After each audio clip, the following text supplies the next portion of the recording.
നന്ദിയുള്ള അടിമയാകട്ടെ ആയിഷ എന്നുള്ള ആ ഒരു വാക്ക് ഞാനും നിങ്ങളും മനസ്സിൽ ചിന്തിക്കേണ്ടതുണ്ട്. ഒരു നന്ദിയുള്ള അടിമയാകട്ടെ ഞാനും നിങ്ങളും. നമ്മളെല്ലാവരും തരുന്ന ഈ ഒരു പരിശുദ്ധമായ മാസം വന്നിട്ടും ഞാൻ എന്താണ് പരിഗണിക്കാൻ നമുക്ക് തൗഫീഖ് നൽകി അനുഗ്രഹിക്കുമാറാവട്ടെ. കഴിഞ്ഞു പോയ കാലത്ത് ഞാനും നിങ്ങളും അറിഞ്ഞും അറിയാതെയും ഒരുപാട് തെറ്റുകൾ കടിമപ്പെട്ടു പോയിട്ടുണ്ടാവും. മനുഷ്യ സഹജമാണ്. അല്ലാഹു തആല ഒരു ഹദീസിൽ നമുക്ക് കാണാൻ സാധിക്കും.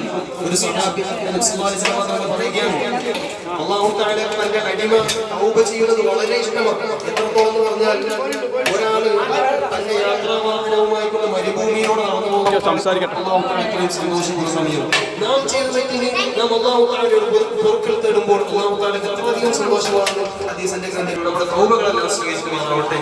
കഴിഞ്ഞ കാലങ്ങളിൽ ചെയ്തു പോയ തെറ്റുകൾ അതിനെല്ലാം ഒരു പരിഹാരം കാണുന്ന ഒരു മാസം കൂടിയാണ്. അല്ലാഹു തആല പരിശുദ്ധമായ റമളാനെ അതിൻ്റെതായ രൂപത്തിൽ വരവേൽക്കാനും